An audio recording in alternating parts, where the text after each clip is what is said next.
주님께서 여러분과 함께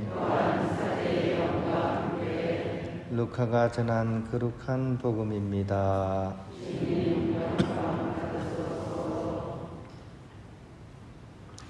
그때 예수님께서는 예루살렘으로 여행을 하시는 동안 여러 고을과 마을을 지나며 가르치셨다. 그런데 어떤 사람이 예수님께 주님, 구원받을 사람은 적습니까? 하고 물었다. 예수님께서 그들에게 이르셨다. 너희는 좁은 문으로 들어가도록 힘써라. 내가 너희에게 말한다. 많은 사람이 그곳으로 들어가려고 하겠지만 들어가지 못할 것이다.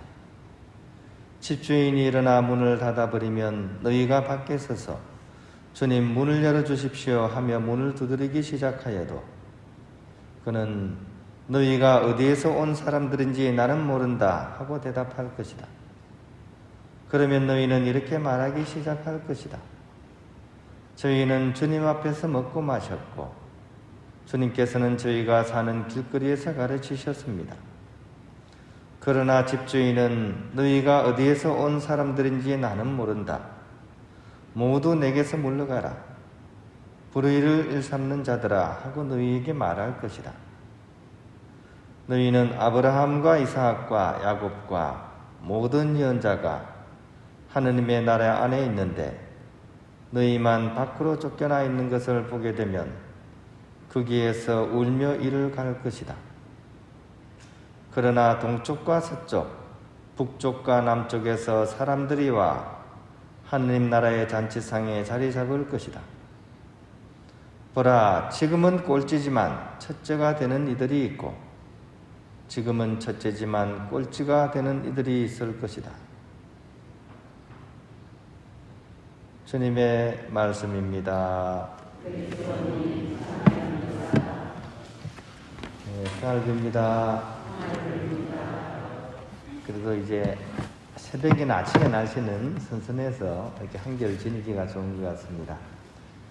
오늘 이 독서와 복음이 굉장히 이렇게 짝이 이렇게 잘 맞아져 있는 것 같아요. 우리 흔히 문학적인 용어로 수미상관법 그러잖아요, 그죠? 그러니까 머리에 해당하는 부분과 끝에 해당하는 부분이 이렇게 대꾸가 딱 맞아가지고 사람들이 다시 한번 기억을 하게 하는 그런 구조를 오늘 독서와 복음이 이렇게 전해주고 있습니다. 내용은 사실은 같은 내용입니다. 하느님의 그런 구원 경륜이 어떤 이스라엘 민족이나 어떤 소수의 사람에게가 아니라 만민들에게 이제 확장된다는 그 사실을 선포하고 있습니다. 일독서는 이사야서의 내용인데요. 이사야 예언자는 이렇게 말을 합니다. 바빌론에서 고된 유배 생활을 끝내고 다시 예루살렘에 돌아온 이스라엘이 숱한 고난을 이렇게 체험하게 되면서 그 과정 중에 하느님의 구원이 이스라엘이라는 그런 울타리를 넘어서서 지구상에 있는 모든 민족들에게 이렇게 열려지게 될 것이다. 이렇게 이제 예언을 하고 있고요.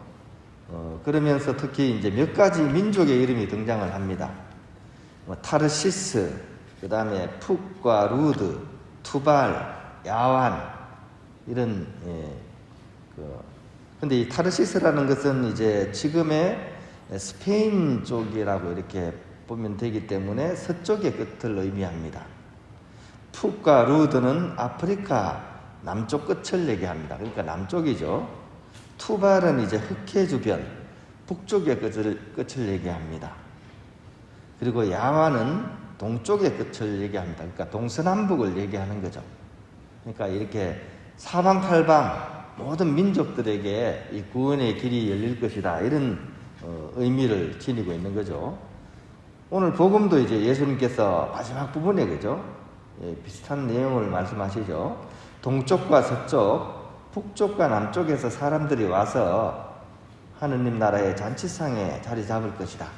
이렇게 이제 설명을 하고 있습니다. 그래서 오늘 독서와 이 복음이 같은 내용을 가지고 서로 이렇게 참 조화롭게 잘 구성이 되었다고 이렇게 생각이 됩니다. 특히 오늘 이렇게 복음이나 이 독서가 전하는 내용을 그러니까 굉장히 상세하게 풀어서 설명해 주고 있는 것이 오늘 복음의 말씀입니다. 오늘 복음에서는 이제 예수님께서 이런 말씀을 하시죠. 아브라함의 후손 중에서 바로 그 사람들 중에서 많은 사람들이 오히려 구원을 받지 못할 것이다. 오히려 그들은 당연히 들어가려고 생각했던 그 하느님 나라에 못 들어가고 오히려 밖에서 가슴을 치면서 통곡할 것이다. 그 대신에 세상 끝에서 온 많은 이방인들이 오히려 하느님 나라의 잔치에 참여하게 될 것이라는 이스라엘 사람들 입장에서는 굉장히 섭섭한 그런 말씀을 하고 계시죠. 왜, 무슨 이유로 예수님은 이런 말씀을 하시는 걸까요? 오늘 복음 내용을 잘 읽어보면 바로 그 이유가 나옵니다. 이스라엘의 어떤 그룹인 것 같아요. 나름대로 지도자 그룹인 것 같아요. 이 사람들이 예수님께 이제 질문을 하고 답을 넣는 그런 내용이 오늘 들어와 있습니다. 근데 왠지 질문하는 사람과 예수님의 말씀이 약간 핀트가 맞지가 않습니다. 약간 가만히 이렇게 읽어보면요, 약간 얘기하는 사람과 대답하시는 예수님의 그 말씀이 서로 맞물리지가 않아요. 선문답처럼, 그죠? 일단 그 질문하는 사람이 이렇게 질문을 하죠. 구원받을 사람이 적겠지요. 그러니까 구원을 받을 사람이 적겠지요. 이제 수치적으로, 그죠? 한 몇 명 정도 되겠습니까? 제가 생각하기에는 얼마 안 되겠지요. 뭐 약간 이런 의미인 것 같아요. 그러니까 근데 사실 이 질문은 질문하는 사람이 이렇게 나름 의미를 가진 깊은 질문이 아니죠. 예를 들어서 제가 구원을 받으려면 어떻게 되겠습니까? 이렇게 물으면 이 사람이 진리에 대해서 알고 싶어 하는구나, 또 하느님 나라에 꼭 들어가고 싶어 하는구나, 이렇게 이해를 할 텐데, 그 구원받을 사람은 적겠지요 하는 이 질문 속에는 그런 것들이 들어가 있지 않죠. 오히려 이 질문 속에는 약간 교묘함이라 그럴까요? 선민의식을 바탕으로 깐 그런 상투적인 질문이라는 거죠. 그러니까 우리 같은 사람, 적어도 나 같은 사람은 구원을 받을 것 같은데 그런 사람이 많지는 않겠지요. 이런 질문입니다. 그러니까 예수님께 긍정적인 대답을 기대하면서, 그러니까 정작 구원받을 사람은 별로 없겠지요. 이래 묻는데 그 안에 자기는 쏙 넣고, 그죠? 그렇게 질문을 하는 겁니다. 근데 이런 질문에 대해서 예수님께서는 다른 대답을 하세요. 좁아요, 이런, 그죠? 구원에 들어가는 문은 좁습니다. 그러니까 적겠지요 했는데 좁아요 하니까 숫자에 대해서 질문을 했는데 크기로 대답하셨잖아요. 그러니까 뭔가 안 맞죠? 특히 들어가는 문의 크기를 강조하시죠. 아주 좁습니다. 그러니까 사실은 예수님의 이 대답하시는 말씀은 단순히 그냥 이렇게 스쳐 지나가는 게 아니라 한번 곰곰이 생각해 봐야 될 그런 대답이시라는 거죠. 단순한 대답이 아닙니다. 의미가 들어가 있는 대답이십니다. 성찰이 아주 필요한 그런 대답이십니다. 즉, 좁은 문 안으로 들어갈 수 있는 사람이 과연 어떤 사람인지, 나는 과연 좁은 문 안에 들어갈 수 있는 사람인지, 이것을 성찰케 하는 그런 대답이십니다. 즉, 우리로 하여금 영적으로 새로운 사람이 되어가라는 그런 말씀인 거예요. 그러니까 질문하는 사람에 대한 대답치고는 우문현답이죠. 그죠? 질문하는 사람은 큰 의미 없이 던졌는데 예수님께서는 굉장히 깊은 의미를 담아서 이런 질문에 대한 대답을 주시는 거죠. 저는 이 말씀을 어른들을 위한 동화 중에 가장 유명한 게 있죠. 어린 왕자, 그죠? 어린 왕자의 그런 이야기로서 한번 이렇게 생각을 해보면 좀 더 이해가 잘 되지 않을까. 어린 왕자가 이제 그 별에 살다가 지구로 왔죠. 그죠? 지구로 와가지고 이제 지구 사람들을 막 만나는 거예요. 특히 어른들을 막 만나면서 굉장히 깜짝 놀란 게 있습니다. 왜냐하면 어른들은 세상을 모든 것으로 수치로서만 판단한다는 사실을 보고 굉장히 놀라면서 슬퍼하는 그런 내용이 나옵니다. 예를 들어서, 그죠?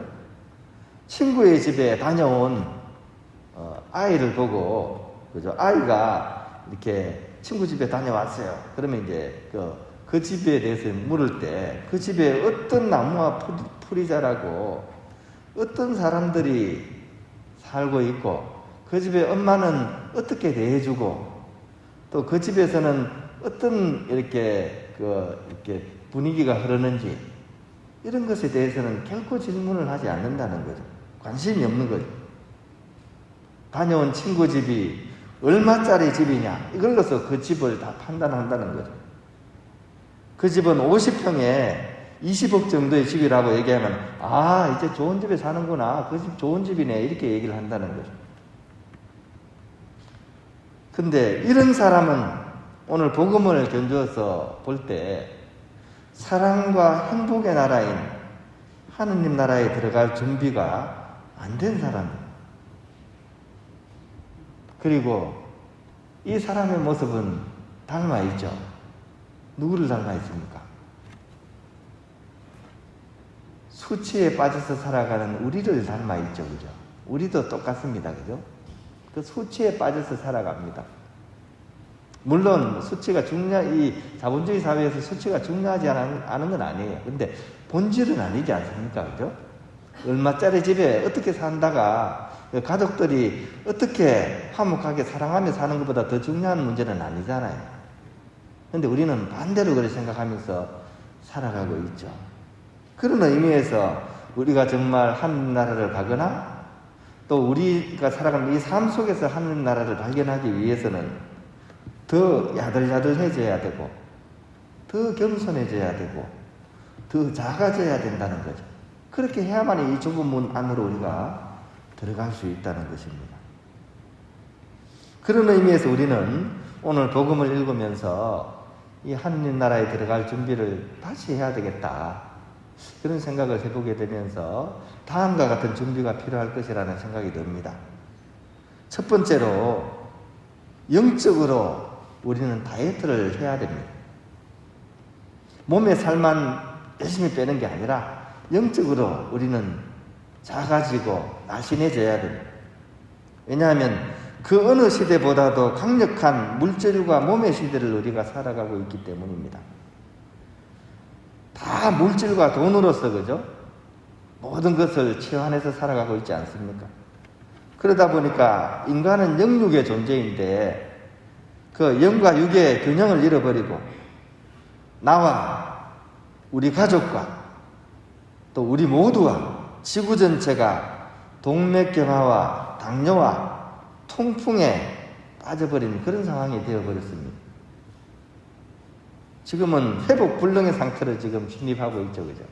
그런 의미에서 우리는 영적으로 다이어트를 해야 됩니다. 이렇게 하지 않으면 이제 우리가 살아날 수가 없겠죠. 두 번째로 시간이 이렇게 따로 정해져 있는 것이 아니기 때문에 이 시간을 결코 놓치지 말아야 됩니다. 우리는 제한된 시간을 살아갑니다. 그죠? 어느 누구도 내일을 장담할 수 있는 사람은 없죠. 그러니까 우리에게 주어진 이 시간이 있는 동안만큼만 우리는 이 회개를 할 시간이 없는 겁니다. 그래서 남아있는 동안 어떻게든 회개하려고 노력을 해야 됩니다. 시간이 많이 남지가 않았죠. 그죠? 그리고 나이가 들수록 그 속도는 더 빨라집니다. 60세는 60km, 70세는 70km. 하루가 후딱후딱 지나갑니다. 이 제한된 시간 속에서 우리는 다른 데 마음을 쏟을 것이 아니라 가장 본질적이고 중요한 일들에 우리의 마음을 쏟을 수 있어야 할 것입니다. 세 번째로는 이 오늘 복음에서 보듯이 바리사이나 율법학자들 아니면 이스라엘 사람들의 그런 경우처럼 특권의식에 빠져 있어서는 안 됩니다. 이걸 내려놓을 수 있어야 됩니다. 유다인들이 선민의식 때문에 교만에 빠져가지고 안일한 삶을 살다가 역사적으로는 큰 고통을 겪다가 구원의 기회를 놓친 것처럼 이 새로운 하느님 백성인 그리스도인 또한 비슷한 일을 겪을 수가 있는 겁니다. 우리의 세례증명서와 성직자, 수도자, 우대권은 이 하느님 나라에 있어서는 적용되지 않는다는 거예요. 저마다 다 제로에서 출발을 해야 됩니다. 그러니까 특권의식을 내려놓고 가장 작은 사람의 그런 마음으로서 내려가야 된다는 것. 마지막으로 그 구원은 바로 하느님의 손길 아래에 있다는 것입니다. 그 어떤 것이 아니라 하느님께 모든 것을 맡기고서 그분을 바라보면서 가야 된다는 사실. 하느님의 심판은 선한 이에게는 더 없는 자비이지만 악한 사람에게는 엄혹하기 그지없다는 얘기가 있습니다. 그러므로 우리는 오늘 복음을 읽어보면서 다시 한번 우리의 삶을 돌아보고 예수님께서 가르치시는 그 좁은 문으로 들어가기 위해 노력하고 또 주님의 뜻대로 매일의 시간을 충실히 이렇게 살아가고 신앙인답게 선하고 거룩하게 살아갈 수 있도록 그렇게 노력해 나갔으면 좋겠습니다. 다시 한번 예수님의 말씀을 마음에 새깁시다. 좁은 문으로 들어가도록 하십시오.